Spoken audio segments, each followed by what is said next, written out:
taking first cut. Golly.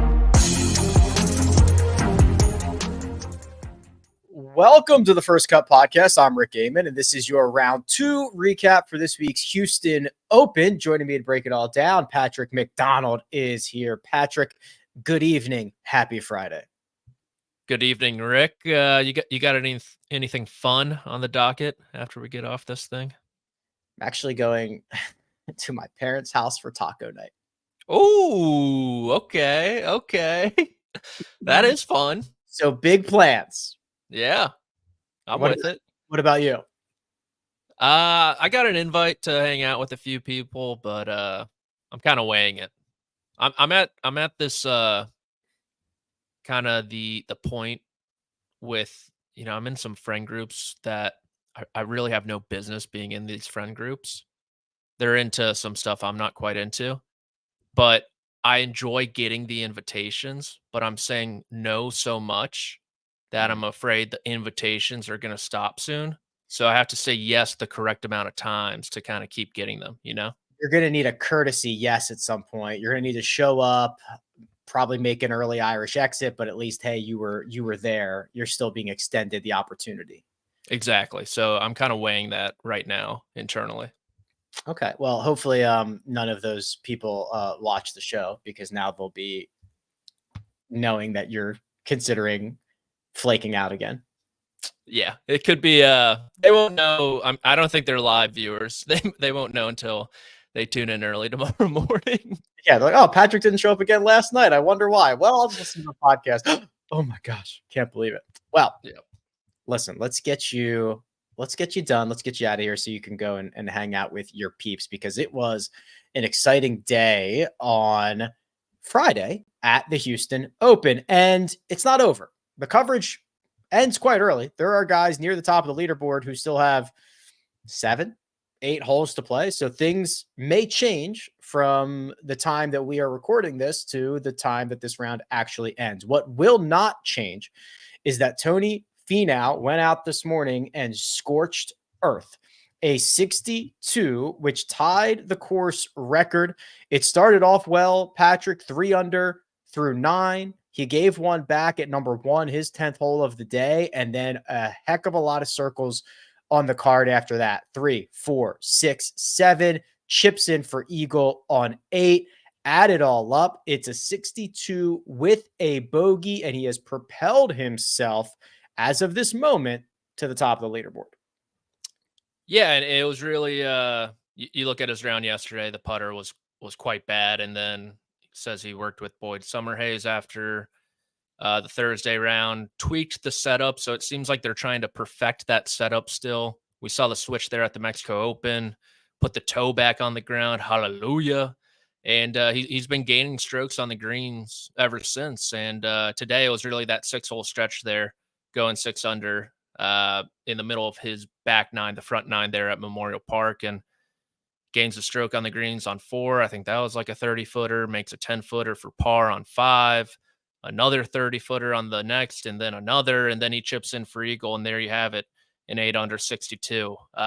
Ties the course record, like you said, which he previously had tied in 2022 in the second round as well, weird enough. And yeah, I mean, he gained, what was it, over 9 strokes on the field. It's not like it was playing easy out there at all. It was definitely getting more difficult as the day progressed. These guys only saw really the backside of it, the back 9 of their rounds. The wind really picked up. But yeah, it seems like Tony's tinkering and everything, and it kind of culminated in a really good round today.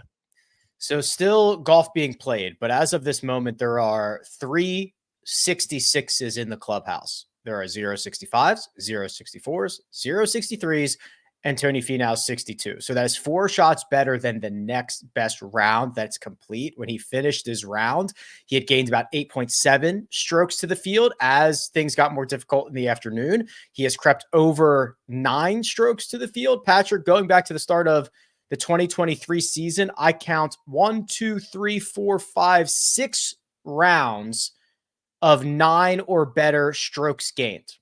Some notables: Wyndham Clark 60 in what became the final round at Pebble Beach earlier this year. Mm-hmm. both of the opening round, I think they were 62s by Xander Schauffele and Ricky Fowler at the U.S. Open. Who could forget? Who could forget? And then Nick Taylor's opening round, I believe it was a 60 in Phoenix. Correct. Yep. Those are the note, but it is this would be one of the best rounds of this season and last season. Interesting. Very interesting. And I think, in addition to the putter, he put a new shaft in the driver. You saw ever since the PGA Tour transitioned to Florida, the off the tee numbers have been pretty bad for Tony Finau, both distance and accuracy. Said it was quite spinny, very spinny. Put a new shaft in this week, got it right. And you saw him hit the driver, much better. But I mean, he's also leading the field in greens and regulation. So he's only missed 5 so far through 36 holes. And you look at someone else, one of, the other big name on this leaderboard, he's hit 9 more greens in regulation than that person. So it adds up quickly. And I'm interested to see what this does for him over the weekend and kind of obviously what it does for him with the Masters. Because, Rick, do you have any explanation why once Tony Finau learned how to win, he unlearned how to compete in major championships? No. It's bizarre. It's been very disappointing, right? The floodgates opened and then there was no water to flood. Yeah, unexplainable. First 20 major championships, he has 10 top 10s. Next 10, 0 top 10s, 3 missed cuts during both of those spans. So hopefully the uptick with the putter, there's a chance this is just a flash in the pan type of round, right? Making those 30 footers, that's not really super sustainable. But yeah, we'll see. We'll see about him and his Augusta success in a couple weeks. Yeah, well, even yesterday with no putter, he was like first in the field in ball striking. So Tony's doing something well. Wyndham Clark moved up 34 spots on the leaderboard thanks to a 2 under 68. Golf course obviously playing pretty difficult and more difficult in the afternoon. It was turbulent, Patrick. A birdie to start on hole 10, a double on 11, and a birdie on 12. So that's one way to play your first 3 holes at even par. And he went on with Smiley afterwards, and he gave us the, not to make any excuses, but here's an excuse, the back thing. But he played obviously much better on Friday than he did on Thursday, and I don't think there's any lingering long-term concerns for Wyndham Clark. Yeah, not to throw my caddy under the bus, but he did tell me to take a little bit off that sand wedge on 17. Yeah, I mean, it was a really good round outside of the 3-putt on number 11, his second hole of the day. I think he had a par putt from about 7 feet that he missed and then compounded the error with a double bogey there. But it's, this is a guy who's just a top tier player, especially in this field. And despite the injury, we've seen injuries from Scottie Scheffler and Hideki Matsuyama, and they went on to win tournaments. Why can't Wyndham Clark follow suit? So he's definitely still in it going into the weekend, and it seems like the weather is going to persist this way. It'll be interesting to see how his game holds up in the windiest of conditions, because he was on the easier side of the draw. That is correct. Also on the easier side of that draw was a Tom Hoge 66. So that was one of the 3 66s that I referenced for already being in the clubhouse. The other 2 were from Steven Yeager and Chad Ramey. Hoagie's very interesting here, Patrick, because I'm not sure, I could look this up, but I'm not sure that anybody has played more golf in 2024 than Hoge has. I mean, he has just played seemingly every single week. In 2024, the calendar year, this is his 1, 2, 3, 4, 5, 6, 7, 8, 9, 10, 11th start already. And we're not even done Q1. Okay. And this is his 11th start. Now he has made 9 cuts in a row. He had a 6th place finish at Pebble Beach, an 8th at Riviera, 12th at Bay Hill. So it has been good play as well. And now he's kind of in the mix again, just outside that top 10 heading into the weekend. Yeah. And I think not many people would realize the second best iron player on the PGA Tour is Tom Hoge, of all people. So the iron play has been hot for Tommy Tables this year. Truthfully, I wasn't too keen on his chances this week. I like him on more of those dink and dunk type golf courses like a Pebble Beach, where that iron play can let him shine. Because let's be honest, the driver really isn't that great. He's not too long and he's not too accurate. That's not a great combination. But so far this week, it's been the putter. Top 5 in strokes gained putting through the first 2 rounds. The iron play hasn't really arrived quite yet. And so if you marry those two together, hey, if the putter sticks around and the typical iron play arrives, I mean, Tommy Tables could be right in the mix come Sunday. With one of the most annoying, no offense, results of both yesterday and today, let me introduce you to Wilson Furr, who yesterday on the pod, he had like 3 holes to go, or maybe he had more than that, and he needed to make 2 birdies to tie the lead. And I was like, no chance Wilson Furr is gonna birdie his last 2 holes to tie the lead. He does that, so he takes away the full payout shares for first round leader, steals that, and then he follows it up. His big encore is to shoot a Friday 75 and kind of play out of this event. So it's just like, what an annoying little 20-hole stretch that was. No one doubts Wilson Furr. That is, yeah, that's tough. That's tough. Golf is so bizarre, man. There's always something. There's always somebody who's doing some outrageous thing that you never expect them to do. Yeah. I mean, that's every week. That's the beauty of the sport. It's the beauty of the sport. The beauty of the sport is we still have the number 1 player in the world to talk about. We've got a couple other interesting names lurking, and we're going to get to the betting favorites. But first, we're going to take a quick break and hear a word from our partners. We need your sports news anywhere. We've got breaking news to bring you. Then get your sports anytime you want them. Big trade news overnight to discuss. Because we know you need sports all the time. A lot of movement in the rankings this week. A legend adds to their legacy. We're bringing you that breaking news right here on HQ. CBS Sports HQ, anywhere, anytime, all the time. And we're back.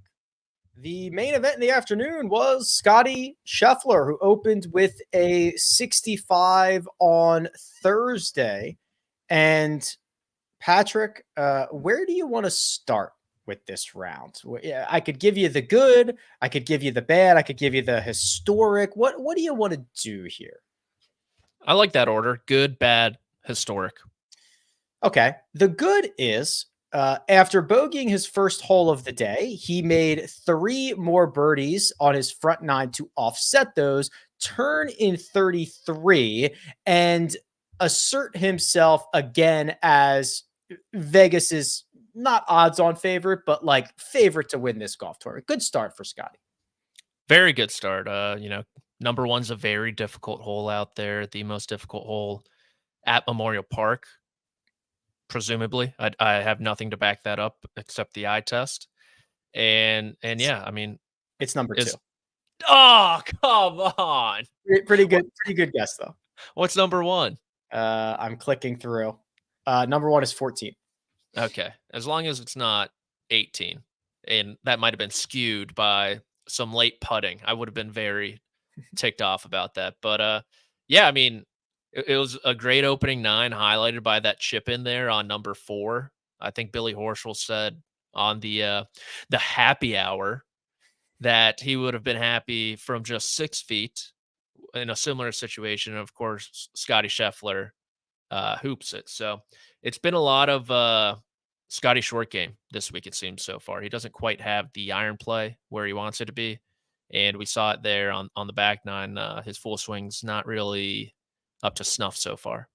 Scottie short game. I like that. The bad was the second 9, a bogey on 11, a bogey on 14, which featured him hitting his ball left into the penalty area, a par on the par 5 16th, which featured him hitting his second shot into the water, and then a double bogey on 18, which featured a 3-putt from 7 feet 4 inches, which included a missed tap in from 2 feet 11 inches.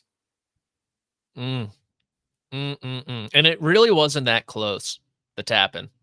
Like it wasn't close at all. No, it almost like missed the hole completely. Yeah, he did lip it out, but it was off the club face immediately, right? Yeah. So you can obviously look at this from two different perspectives. Let's hash it out. Scottie Scheffler hit 2 balls into the water. Scottie Scheffler made a double bogey on a different hole other than those 2 water balls. Scottie Scheffler still shot even par today. Scottie Scheffler off the tee isn't great. Scottie Scheffler has hit 11 greens in regulation the first 2 rounds. That is horrible for Scottie Scheffler. Scottie Scheffler's 4 strokes back. Yeah. That I don't even know if I need to hear the other perspective, but that's the one. That's kind of, it has been very rare. That's only the second double he has made this year.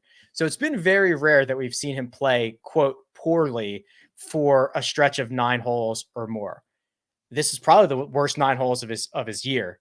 And it is still not even remotely close to derailing him. It's not anything like that. It's just like, oh crap, I guess I'll go probably gain 3 strokes to the field tomorrow. Exactly. And you look at his numbers right now, outside the top 25 off the tee, outside the top 35 on approach, ball striking, he's ranked to 26. And it's really the around the green game that's keeping him afloat. But that's the greatness of Scottie Scheffler. We ogle over his driving abilities and his iron play. And then it's like, oh, crap. This guy also has the best hands on the PGA Tour, too. And so it'll be a fun weekend, him trying to chase down Tony Finau. And I know he's 4 strokes back, but you got to like his chances. The historic is that thanks to that double bogey on the last hole, including that missed putt from inside of 3 feet, Scottie Scheffler carded an even par 70, which snaps the streak. The record streak that he had going, which is 28 consecutive rounds under par, is now over. What a crappy way to end it. Yeah, personally, like you or me, Rick, we would have never have even gotten ourselves in this position. We're smarter than that. Like who would want to shoot under par? But it feels like it was always going to end this way for someone like Scottie Scheffler. If it was someone like, God knows, if like Siwoo Kim somehow just caught a heater, it would be a 94. It wouldn't even be close. He wouldn't even sniff it. It'd be like 12 water balls in one round. And he might just walk off the course on 17, not even sign a scorecard. But for Scottie Scheffler, this streak of 28 under par rounds was always going to end with the putter misbehaving somehow, some way. And it came on the last hole, unfortunately. And you heard it on the broadcast. Brandon was like, that's the streak. That's the streak. That's the streak.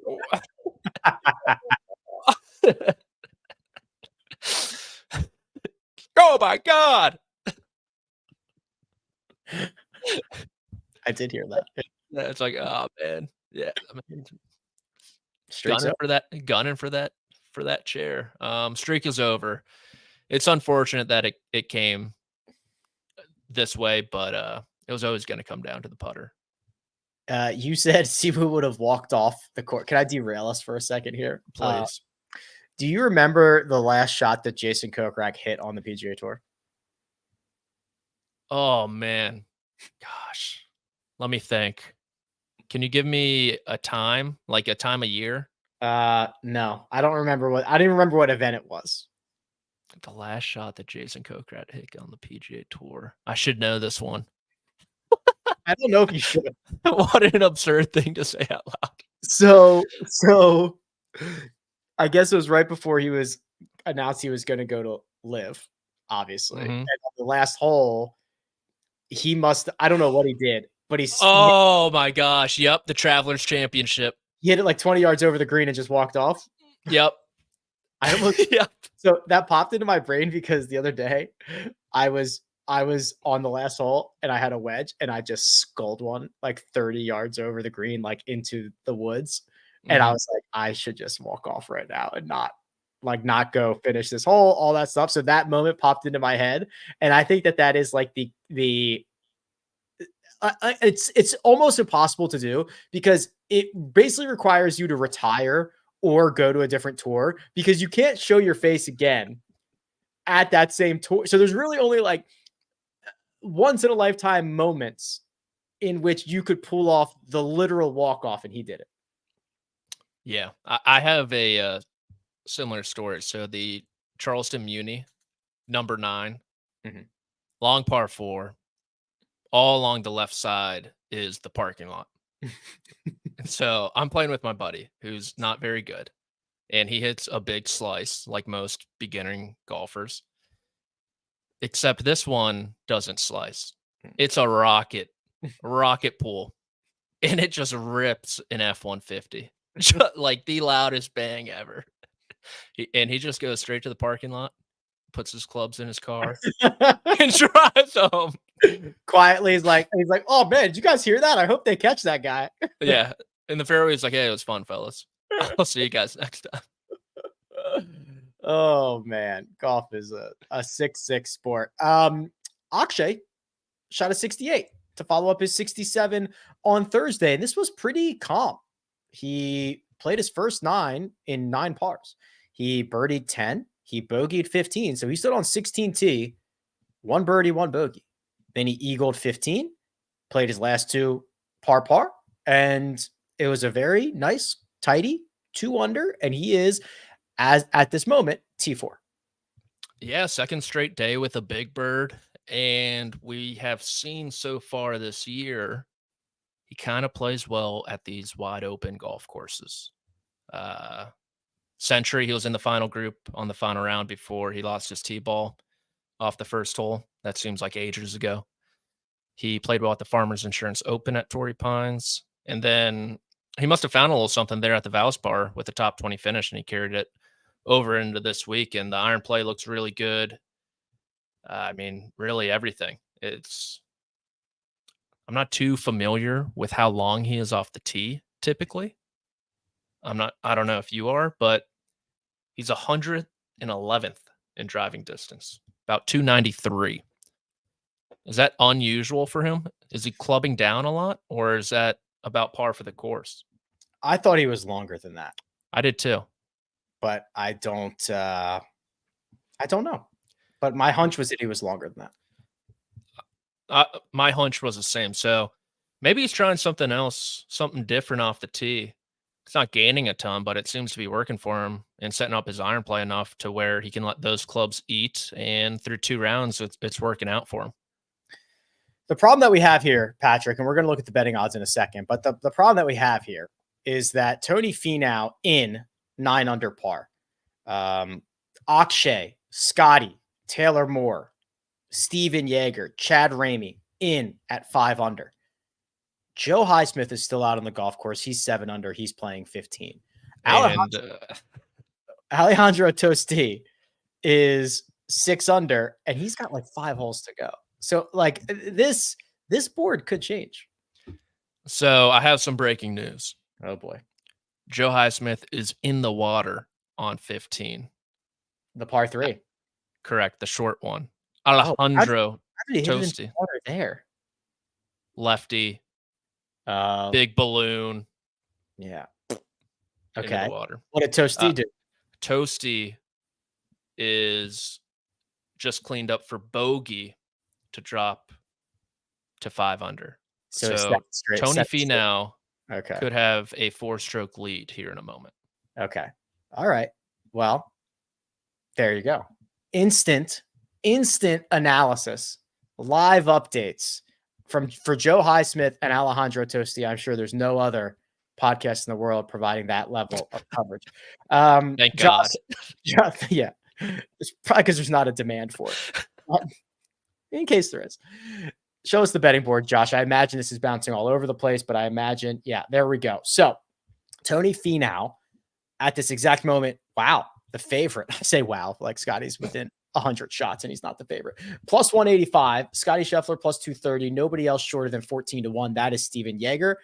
Taylor Moore and Akshay Bhatia are both 18-1. And then the gap to Thomas Dietrich at 33-1. So this is setting up, according to our friends over at FanDuel Sportsbook, to be a heavyweight bout of Tony Finau and Scottie Scheffler, hopefully in the final group together on Sunday. That would be pretty fun. Mm-hmm. Hopefully. Yeah. That is probably best case. scenario for the PGA Tour. I think if you want to get weird, I don't hate Taylor Moore at 18-1. But ultimately, I think we all know who's going to win this golf tournament. I think you're referencing Scottie Scheffler. At what point, Rick, we have come to the discourse with Scottie Scheffler where people who are farming for engagement on Twitter, and they're out there. I'm almost close to calling them out because it's beginning to get on my nerve. The hot take is, oh, Scottie Scheffler's not going to win this week. That's the discourse with this guy right now. As if that's the hot take. Hot take. Very brave. So my hot take is Scottie Scheffler is going to win at plus 230. It is just kind of boring. No, I don't know if that's the right word, because I would not be bored if Scottie won. But I also think he's probably just going to win. It's like almost like I don't know how to describe it. It's like watching a movie over and over and over again. You just know the ending. A different ending. Yeah. Is this the director's cut? Didn't this just happen? Get the extended version? I also think this just happened one of the last two tournaments too, where there was one day where he had objectively a horrible day and he was still and like you said, it would have been anybody else would have been 5 or 6 over par. They would have played themselves out of the tournament. His worst days are, I mean, what was the scoring average? He beat the field average, and there's like no way that he is going to make a double on one hole and hit 2 more balls into the water tomorrow. Rick, it happens every single tournament. Here's how Saturday is going to play out. Finau is going to go 5 clear at one point. Yeah. Oh, it's his to win.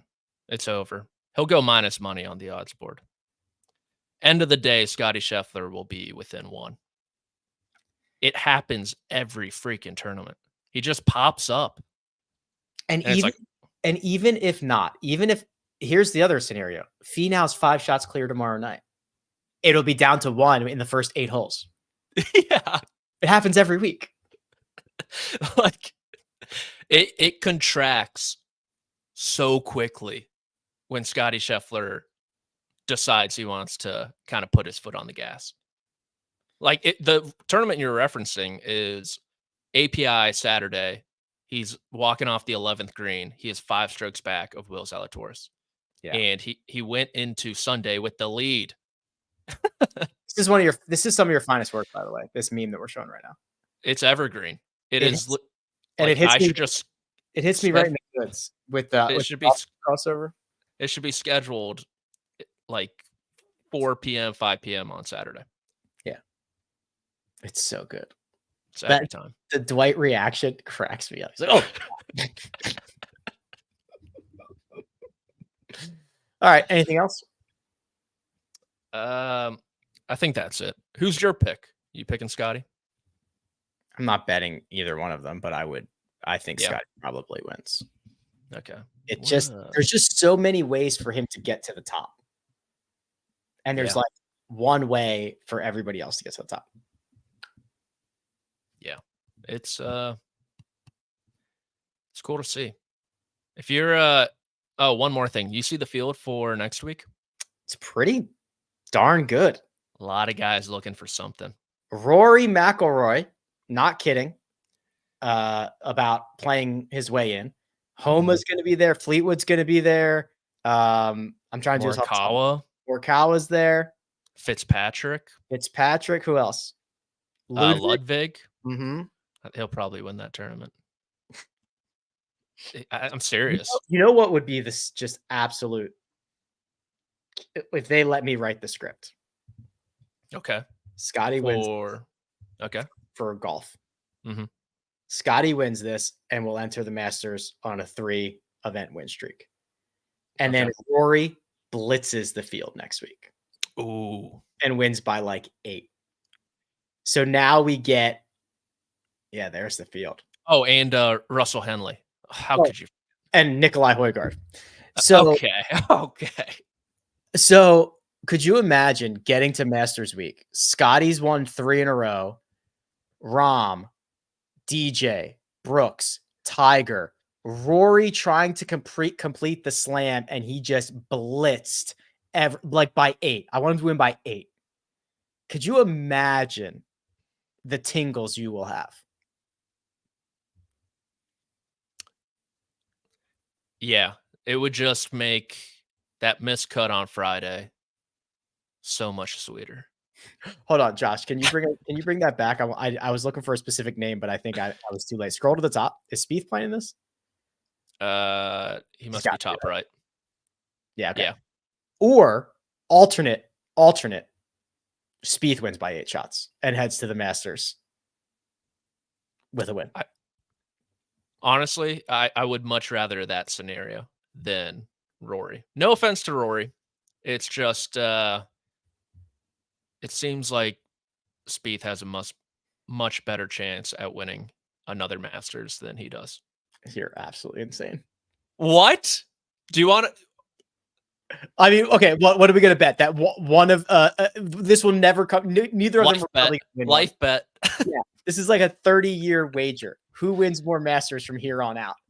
Well, I know Jordan Spieth is going to have more chances than Rory, so I like that in my favor. I mean, maybe there's a chance that Jordan Spieth just goes insane and retires into an island and we never see him again. Okay. Do you think Jordan Spieth would survive on an island? Are you talking like Shutter Island? We're throwing him Leo style. Dude, could you imagine like Survivor, but just like the golfers? KP's playing Ruffalo. They would never. KP's just hiding in the bushes, just like peeking. He's his accomplice, but actually his shrink. All right, I think we got to the end of this one. Yeah. Big thanks to producer Josh, does all the hard work behind the scenes. We'll be back Saturday, Sunday for the rest of the Houston Open. That right there is Patrick McDonald. You can tweet at him. It is at PMcDonaldCBS, and you can find me at Rick Rudgood. This has been The First Cut. We'll catch you next time.